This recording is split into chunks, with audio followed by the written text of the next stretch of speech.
Bath's run. Thanks, Jordan.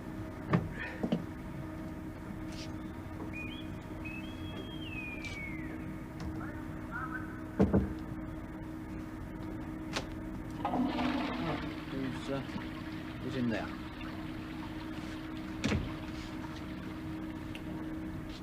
Signal from the Duke of York, sir. Commander-in-Chief sending his barge for you in half an hour.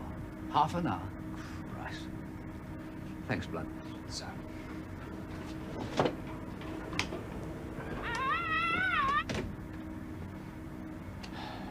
Number one. Huh? C&C seems in a hurry. Rope ladder will do, starboard side, after I've spoken to the ship's company. Aye, sir. More signals from Admiralty, sir. Calamares is through. Lotus has picked up survivors from River Afton and Dianella's as Archangel. Number one, I told you I want every signal brought to me first, personally and direct. Sorry, sir. Why the bloody hell don't you obey my orders, number one? The men will be mustered forward today at 1100, sir. Right.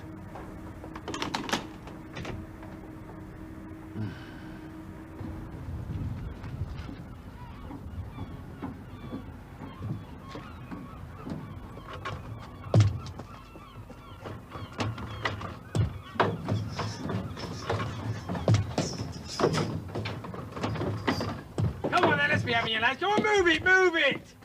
Come on then. Is that it all out then? Right. Now, I'm on my way to see the Commander-in-Chief. And he'll ask me the same question we've all been asking. Why the hell we took that convoy 3/4 of the way to Russia and then steamed away at 30 knots, abandoning it to the mercy of the German Navy. Well, some of you will have walked through Admiralty Arch with your girlfriends and pointed it out as the place all our troubles come from. Well, inside there, or rather underneath, is the first Sea Lord, Sir Dudley Pound, like a spider, being fed with information from all over the place, including us.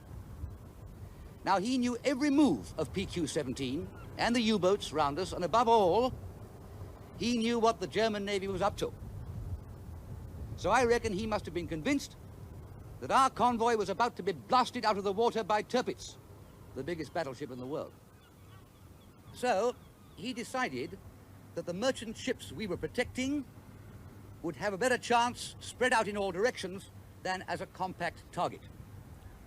Now, I know how attached you get to those old merchant ships in convoy, so don't let anyone tell you that Keppel was running away. We were joining up with Admiral Hamilton and his cruiser squadron in a desperate effort to rescue as many of those merchantmen as possible. And that's the only way to look at it.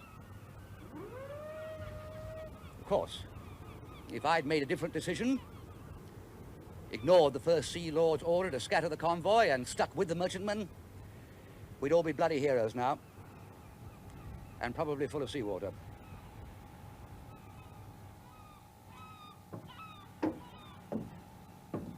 Any sign of the Admiral's barge? Not yet, sir. Signal from the Admiralty, sir. Lotus has picked up Commodore Dowding. Well done, Lotus. Thanks, Doc. That's marvelous. Conco? Thanks, Jordan. But they don't make it like that on the Duke of York. I hope not. That's a lot of thanks, that is. Commodore Dowding's among the survivors, Jordan. He would be. Still smoking his pipe, I'll bet. Pass the word round, shall I? Yes, do.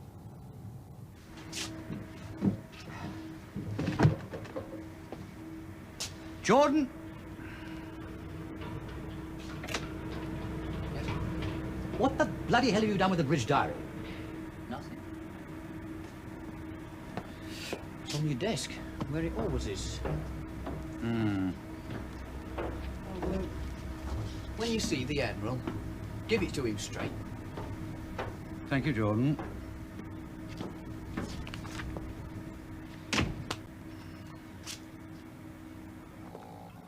Get that smirk off your face, bloody bank clerk. It's important to do things in style. Aye, aye, sir. Especially when you're being transported to the Tower of London to have your head chopped off. Pipe!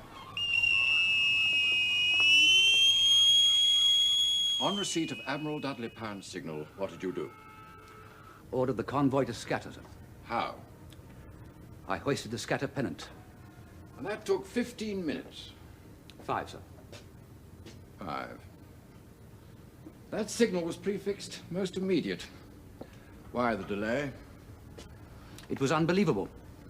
Commodore of the convoy thought so too when he saw my signal flying at Keppel's masthead. He couldn't believe his eyes.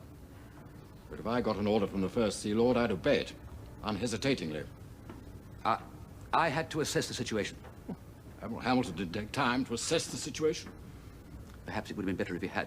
To be... Admiral Hamilton immediately turned his cruiser squadron round and headed west as ordered. But you hesitated. Why? Why? We were on top of the world, sir. Then to get that order from Whitehall to scatter that convoy with U-boats all round us like sharks. Lotus thought it was a hoax by the Germans, thought they'd broken our code or something. Never mind about the Lotus, she's still with the convoy. What's left of it. But you hesitated to obey that order. Why? Because it was wrong. If it was wrong, and you knew it was wrong, why did you obey it? I obeyed it instinctively, sir, having assumed that the First Sea Lord had more information about enemy movements than I had.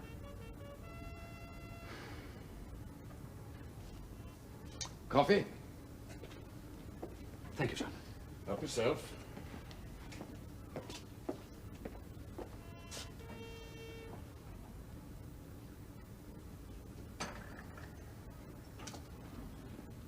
I've got it. My war game exercises in 1938. You were my chief of staff. Red Fleet versus Blue Fleet. Yes, sir. You left me in charge while you went to play golf. That's right. Well, I won, didn't I? The golf, sir? Now, you were about here when you got the signal from the Admiralty telling you the enemy was on your tail. Was that when you altered course to the north? No, sir. No. I'd done that 2 hours earlier. We were almost suffocated with information from the Admiralty. We knew there were enemy forces in the vicinity. We could see them. Aircraft and U-boats, perhaps, not the Tirpitz. I guessed that sooner or later she'd be heading in our direction. Guessed. Broome, I have to make this report to the First Lord of the Admiralty. Yes, sir. He will make his report to the Prime Minister in person. There'll be no guesses or excuses from either of us. Yes, sir. What were your orders when you sailed from Iceland?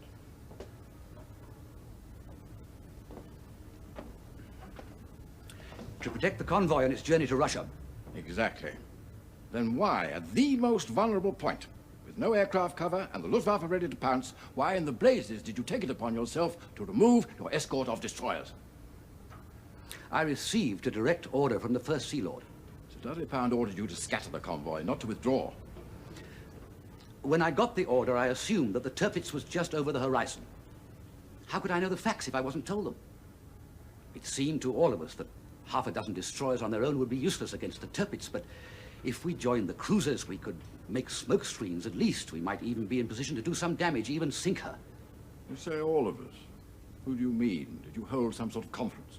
I naturally showed the signal to my number one, Lieutenant Lloyd, sir, and Lieutenant Beale, my gunnery officer. My number one agreed with me. Only one place to be at that moment, and that was with the cruisers.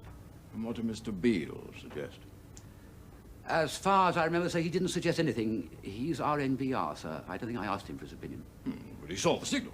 Yes, sir, and Lieutenant Dixon. Oh, and the signal officer, and Uncle Tom Cobley and all. Well, sir, every bone in my body told me that order was wrong. Yet you couldn't make a decision without the moral support of your junior officers. No, sir, I hesitated. Why?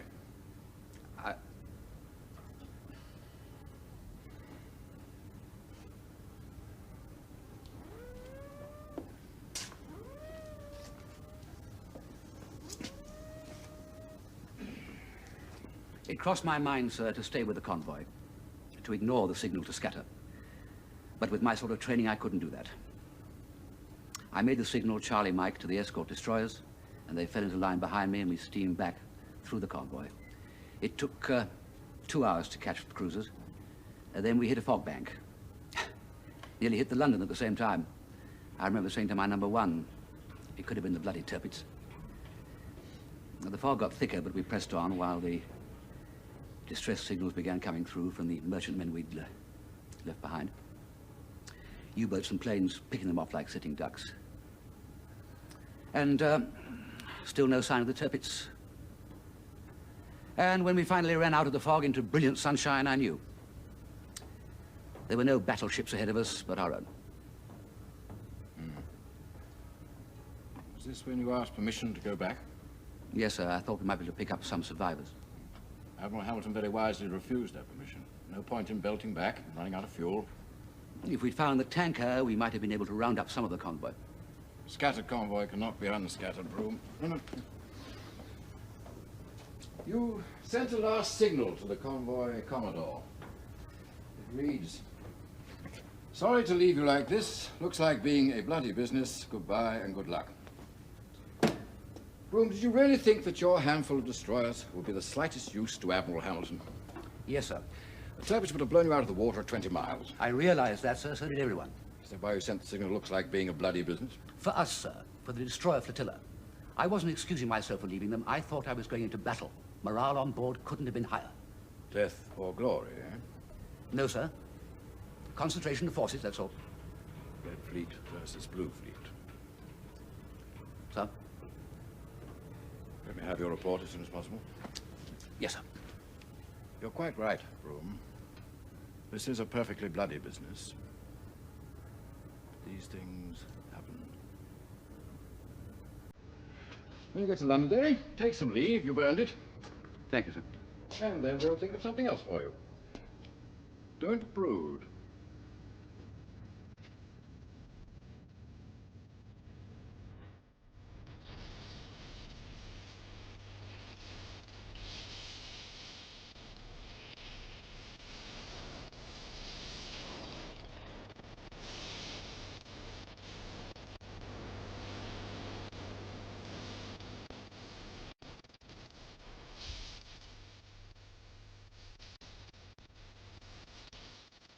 If I'd made a different decision, ignored the First Sea Lord's order to scatter the convoy and stuck with the merchantmen, we'd all be bloody heroes now. Jack!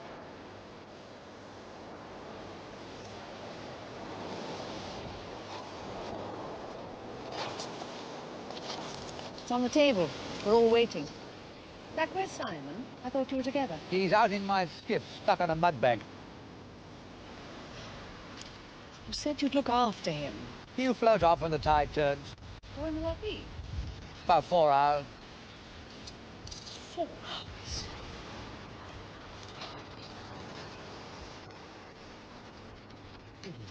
What I hate most about this war is it's supposed to be patriotic to have your meals in the kitchen. It's the only room that's properly blacked out, Daddy. When I was your age, it was my ambition to be an admiral. But I never thought I'd end my days peeling potatoes and doing the washing up. But you do it so well, Daddy.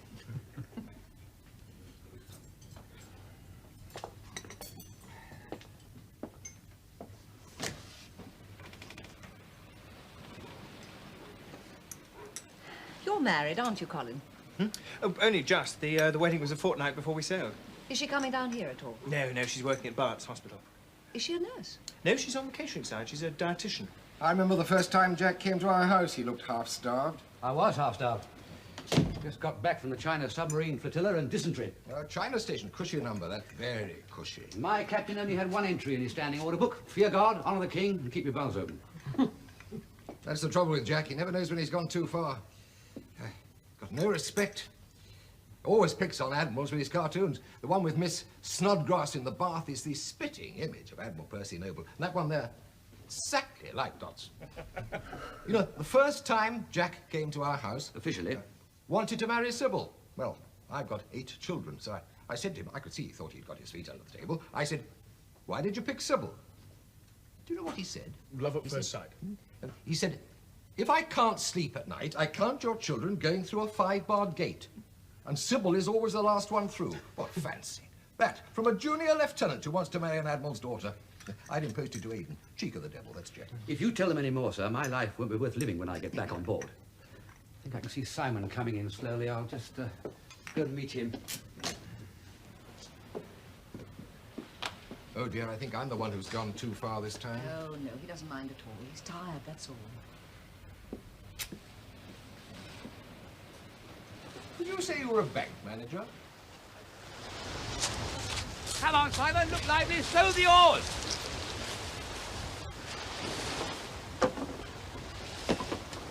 Next time you're on the ground, don't just sit there dreaming. Get out and push. I did get out. I'm frozen. You're all right. When I was your age, my sub-lieutenant would have given me 12 of the best. 12? And every day for a week. That was the Navy. Now, come on, run. Get that circulation going. Come on. I'm 41. You're only 14. You should be able to beat me hollow. My legs are stiff. If you're all right. Come on now. Hup, hup, hup, hup, hup, hup, hup, hup, hup. Where were you when I came aboard? In the wardroom, sir. Bob Lloyd's wife's had a baby. The officer of the day should be on the quarterdeck when the captain comes aboard. Yes, sir. Even if it's 2 o'clock in the bloody morning. Yes, sir. You better go and celebrate. Tell Bob I want him back here by Friday. Sir.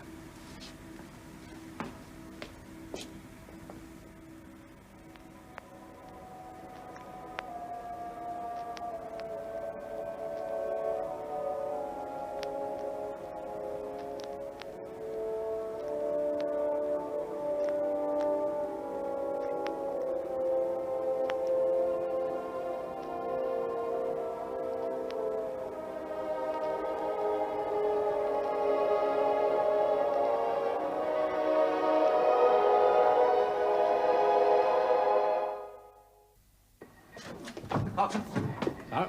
Where the hell is everyone? Mr. Lloyd is in the wardroom, sir. Is he?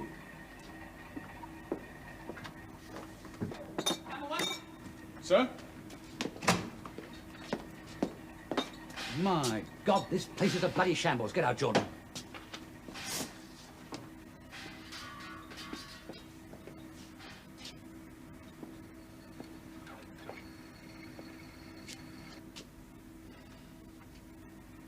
Signal from base Commodore. All shore leave stopped. You take that bloody thing back immediately. Would it mean going ashore, sir? Those are my orders. You get me a new tennis racket while you're at it. Sir.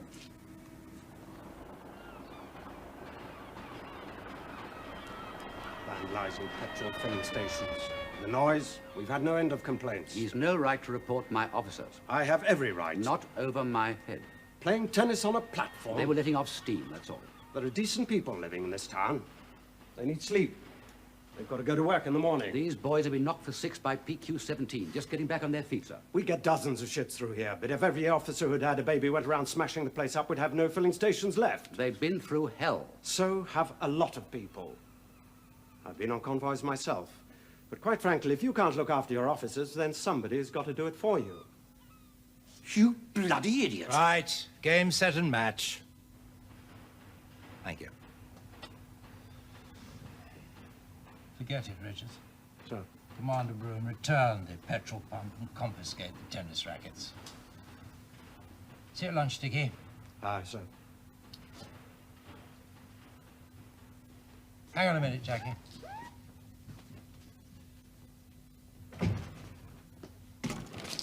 Let me have the pedestal file, will you? Sit down.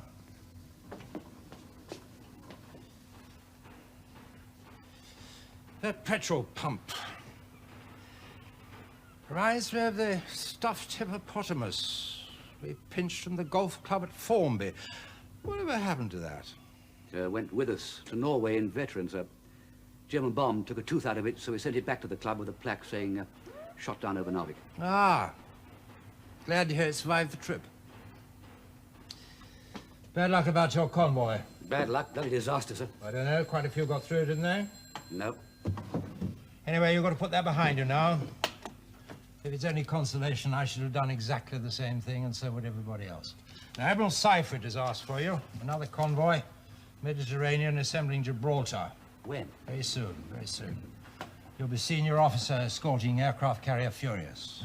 When I started out, she was a battle cruiser even older than Keppel.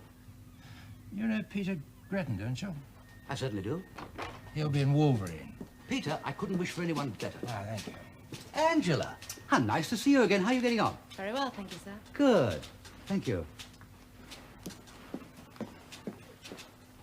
Yes, she was in operational planning Liverpool. Beautiful legs. How many planes do you carry, sir? 38. That's what I call air cover. For Malta, Peter. Not for us. As far as we're concerned, the rest of the convoy doesn't exist. We'll be way ahead of it anyway. But for your information, there are 14 merchantmen, and there's every expectation that 14 of them will reach Malta. England expects. Malta's got to be relieved, and it's the Navy's job to see that it is. Now, gentlemen, I need hardly remind you that one of Jerry's favourite tricks is to distract our attention by dropping a couple of bombs from the ceiling while his main torpedo attack is coming in from the side. We had a few near misses like that on PQ-17, didn't we, Commander? May I ask one question, sir? Yes, ask as many as you like. Is Admiral Seifert an overall commander of this operation? Yes. I know you Americans are a bit wary of our operation along, but they don't come better anywhere than Admiral Seifert. Yeah. When you say that as far as we're concerned, the rest of the convoy doesn't exist, does that presuppose that in an emergency, we just turn around and head for home? Certainly not, but the main convoy will have its own escort. Our job is to get Squadron Leader Maxwell and his planes within flying range of Malta. Once that's been done, you'll get the signal Blue Danube and get the hell out of it. I'm sorry to persist, sir, but if an Italian battleship appears over the horizon, what happens then? We just press on regardless? Depending where we've got to. We have contingency plans for air cover and so on, which you should have in front of you. If necessary, the convoy might have to be rerouted, but... Who gives the order, sir? I think I said Admiral Seifert. Will he be on board, sir, or will he be back at base? It won't be in the Furious, certainly not. And how will he know when to give the order? I'm not quite sure what the point is you're trying to make. He's not trying to make a point, he's trying to score one.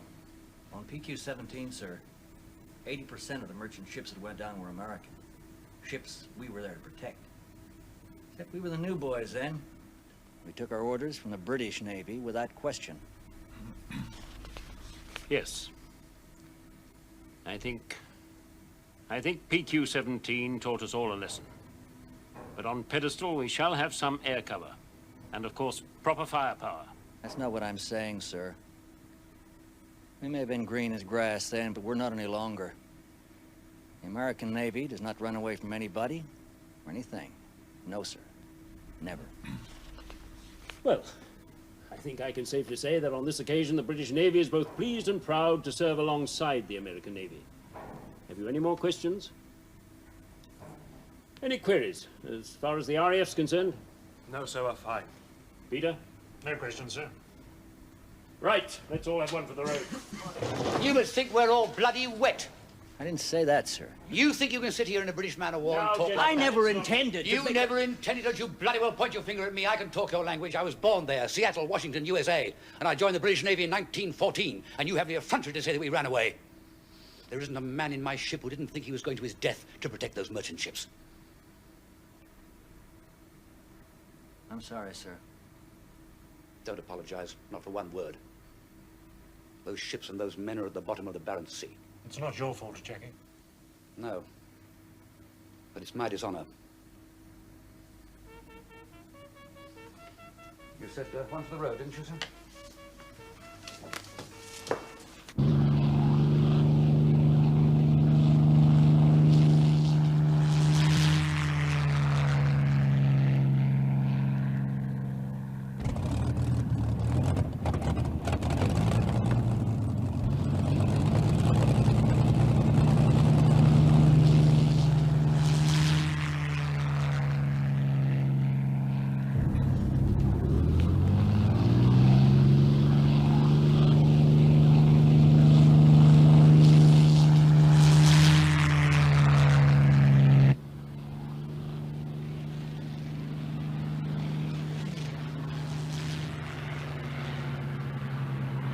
38, sir.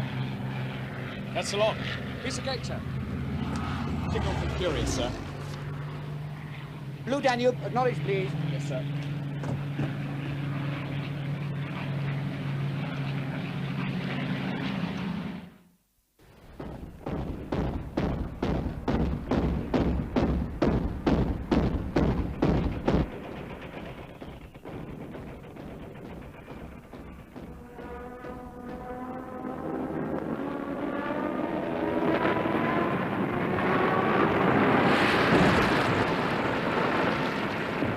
Those are after the tankers. Jerry's no fool.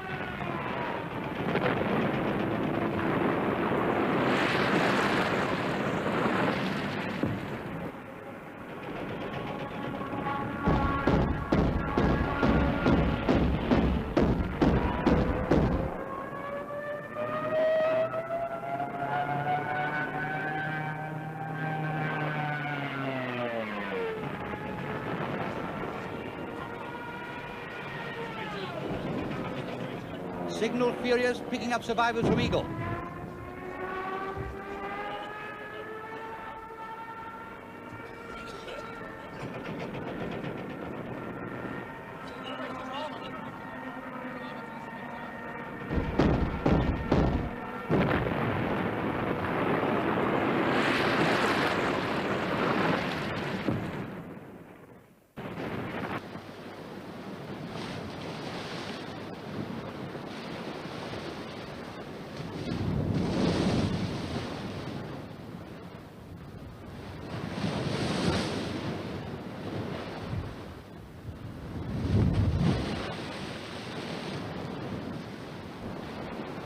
Care to give us a time of arrival, Colin?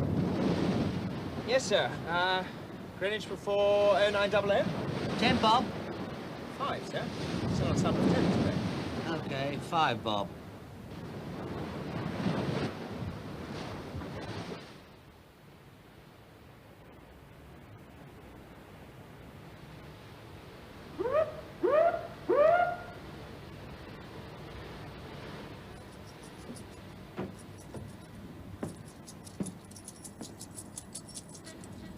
I'm afraid you owe me 5 bob, Billy.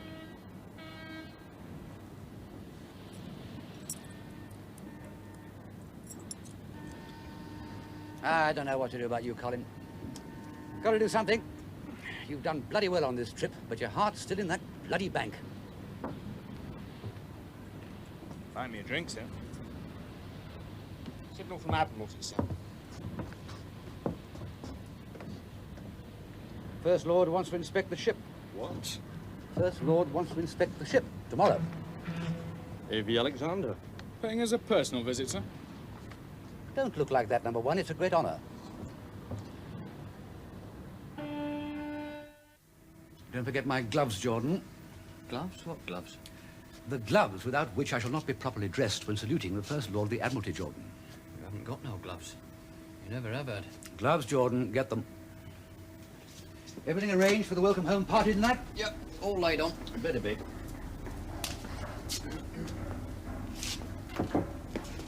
Excuse me, sir. We're in a bit of a quandary, sir. What do you mean, quandary? It's about piping A.V. Alexander aboard, sir. Can't locate King's regulations, so what exactly do we pipe for a First Lord? I don't know, Coxswain. Alexander's Ragtime Band? Look it up. We can't find the manual, sir. Must have been stowed away. Lost, you mean? Well, don't pipe him. Pipe the flag officer, Admiral Dunbar Naismith. Oh, is he coming, sir? Well, he should be all right, then. We were submariners together before the war. Right, sir. Coxswain? Sir? Petty officers invited for drinks in my cabin tomorrow night between 6 and 7. Oh, thank you, sir. I'll tell them. Excuse me, sir. Can I tell them anything else at the same time, sir? Did you get anything out of Admiralty? The refit will take 6 months. Keppel will be paying off, so it'll be a new ship for everyone. Oh, I'm sorry about that, sir. She's been a good ship. The First Lord will probably want to say his bit. When it's over, I'll call for 3 cheers. Aye, aye, sir. And tell Williams we're all sick of hearing him suck his teeth. Aye, aye, sir. By getting that pedestal convoy through, you've not only saved Malta, you've kept vital supply routes open to your mates fighting in North Africa. These convoys are the lifeblood of the nation, and and by keeping it flowing, you're doing your bit just the same as the frontline troops, the bomber pilots, the factory workers and miners. But for the war, many of you would have been factory workers or miners, or soft collar workers. Well, we've got to have pay clerks, haven't we? I was one myself in the co-op, and now look at me. Now, many of you, most of you, I may say all of you, have been on the Russian convoys. And one in particular, PQ-17, may have left a nasty taste in your mouth. But I was down in Bristol at the weekend, and I spoke to a number of merchant seamen, and I can assure you that their confidence in the ability of the Royal Navy to protect them and their ships is as high as ever, if not higher. You boys can hold your heads high, because as one merchant seaman put it, this after clinging to a raft in the middle of the Barents Sea, we're all mates, and when all's said and done, there was no lack of courage on the lower deck. I said to the Russian ambassador, the British seaman and his workmates have all played their part in saving Stalingrad. I said to him, go round the cities as I have. Coventry, Newcastle, Birmingham, Manchester, and Liverpool. These are names to stand alongside Stalingrad and Leningrad. So I've come here today to thank everybody here on board the Keppel, officers and men. You're doing a fine job. You're fighting for ordinary, honest people, not only in Britain, but in Russia. And in America, too. Let's not forget our great American allies. They're all your mates. And I'm proud to think that I am, too. So on behalf of all my mates, thank you and God bless. Ship's company, 3 cheers for the First Lord. Hip hip. Hooray! Hip hip. Hooray! Hip hip. Hooray! I think I'd like to have a little informal walk around, if that's all right with you. I'm afraid I shall have to get back, sir. Oh, very well. Yes. First-rate ship's company, as usual, Jackie. Stop. Well, where shall we start? My cabin, sir, if you don't mind. I lead the way. You know, Churchill gave me this when I admired his, and your friend John Litchfield took it by mistake. Litchfield, not now, Jordan. Shut the door, please. 2 years later, he had the cheek to walk into my office with a message from the First Sea Lord. So I said to him, never mind your message from Dudley Pound, what the hell have you done with my cap? I'm applying for a court-martial. What? What's that? Court-martial? Why? What for? For myself. Every officer since the time of Nelson is entitled to be court-martialed if he feels he's been unjustly treated. Come on now, Broome. This sounds like Alice in Wonderland. You're right.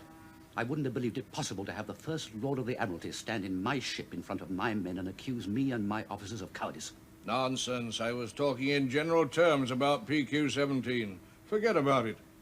If it wasn't generally accepted that you took the right action, this would no longer be your ship. There's only one person who disagrees, and that's you. I'm no longer bothered about myself. But when my officers and I go round and hear ourselves called the I-Tie Navy, with Admiral Hamilton in the London called the WAP flagship, I don't want to know who obeyed the order to scatter or who didn't. I want to know who gave that order and why.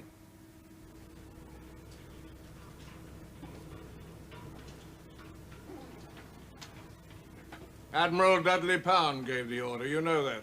Why couldn't it have been left to Admiral Hamilton or even Admiral Tovey?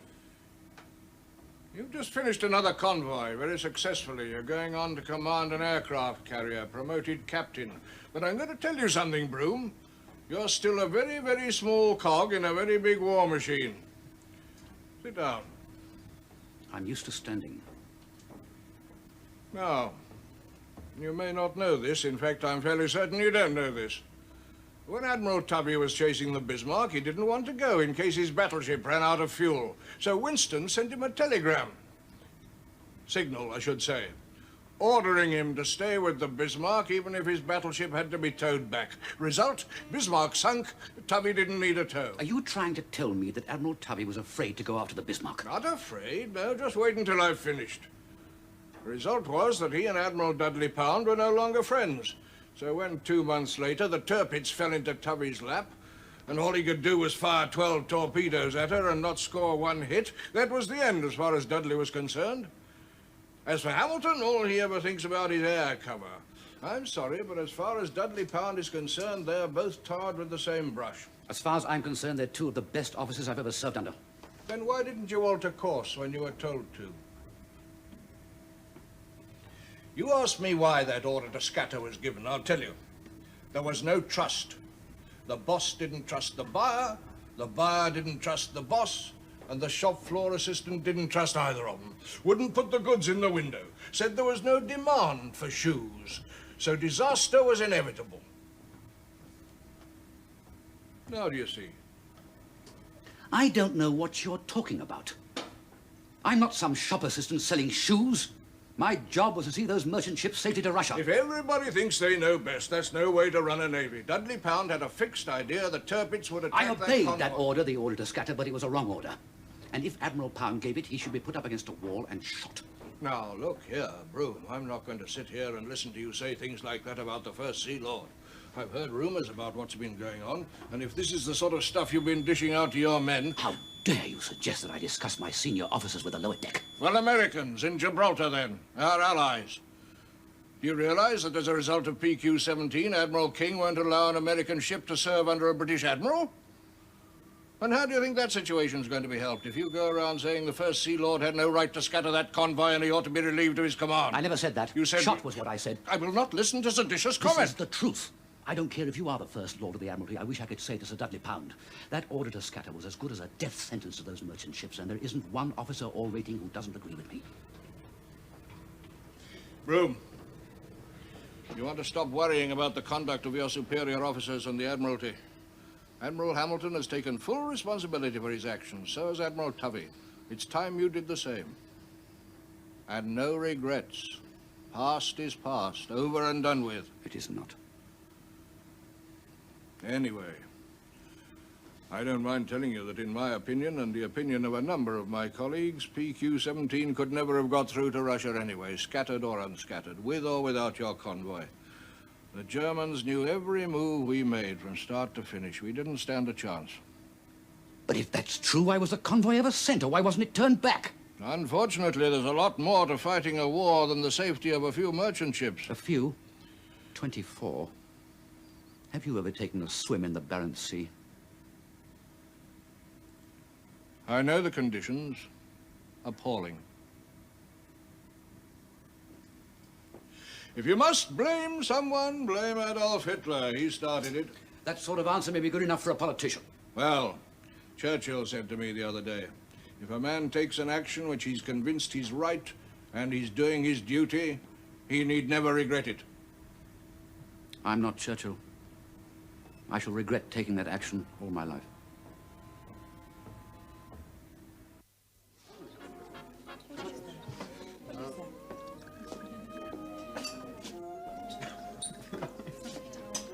Like a bloody morgue in here, Jordan. Where are all the girls? Well, it's your literary agent over there, and Mr. Larkin's doing his best. Two wrens don't make a summer. Ah, good. Cheers. Oh, lovely. Slosh it about a bit, Jordan. Thank you. What should I call you, Lieutenant or Captain or what? Darling. Then tell me, darling, what's a refit party mean? It means that anything and everything goes. Sir, sir, this is Muriel, my wife, Commander Broome. How do you do? Well, I knew it. Prettiest girl in the room. Colin hasn't even given you a drink. Come on. There we are. Cheers, cheers. Cheers. What happens next? Colin doesn't seem to know. I don't know either. Some leave, I hope. Colin said you had the First Lord on board. I think it's time we raise the battle flag. What's that? Raise the battle flag. For action, you silly bitch. Oh, don't worry. He always says that when he thinks things are getting a bit dull. Come on, Tim. Let me have a go. Come on.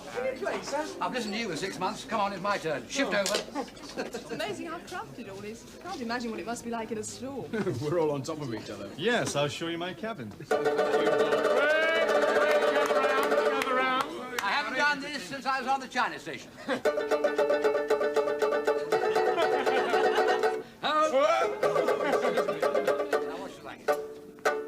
Oh, Mr. Wood, what shall I do? I've got those got a wicked eye that flickers. You ought to see it wobble when he's ironing ladies' blouses. What shall I do? I've got those diamond Chinese on me. Pass the word round, Jimmy. George Formby's our new skipper. You've got a great voice, sir. Cynical Scots bastard. I played at the coronation of King George V, so put that in your bagpipes.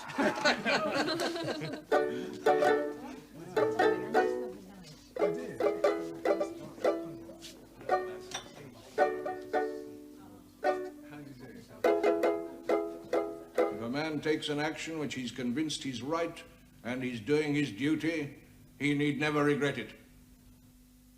I shall regret taking that action all my life.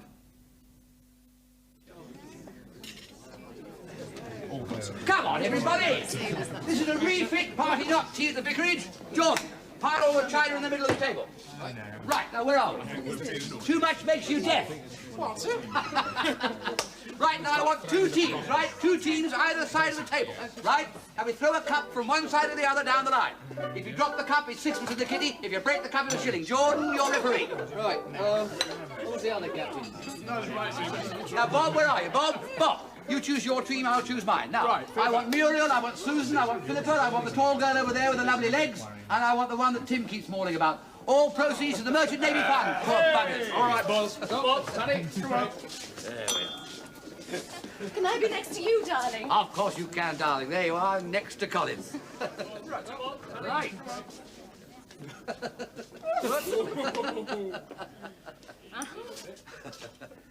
Whoa.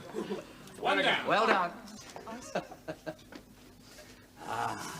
Does he tell you about all the terrible things that happened, Muriel? On the convoys? No. When he writes you all those bloody letters, he tell you about that U-boat we nearly captured? What U-boat, darling? What U-boat, she said. Well, we were all set to jump aboard with fixed bayonets and tow into Scarborough Flow. Go on, Colin. I sent up a flare. Bang on target. And for once, everything lit up. And what did we see? In bloody great letters, 12 foot high. Icelandic trawler! You dropped it, Colin. Jordan! Shilling for the Merchant Navy. Bravo, bravo. Did he tell you his commanding officer's such a bloody fool he can't tell the difference between a U-boat and an Icelandic trawler? Did you capture the trawler, darling? No, darling. When the war's over, Colin, I'll come into your bank and see if you know the difference between half a crown and a £10 note. Don't worry, Muriel. Do you know, he's the first RNVR officer I've ever recommended for command. Thank you, sir. And you'll be the last. Right. What did you think of the First Lord's speech, sir? What speech? Bugger!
Rummo. Thanks, Jordan.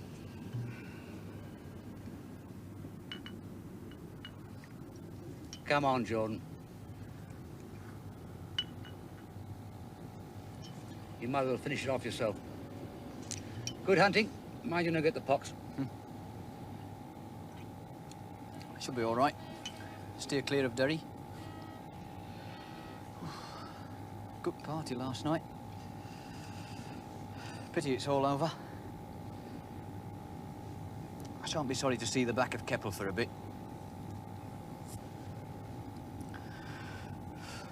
So, it's Vancouver. Sure job. For a bit, till the carrier's fitted out.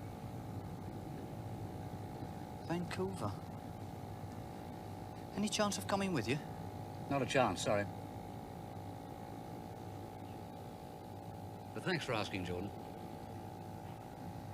And, thanks for all the cups of cocoa. Any idea how many? Ooh. About 150 gallons. That's a lot of cocoa gone under the bridge.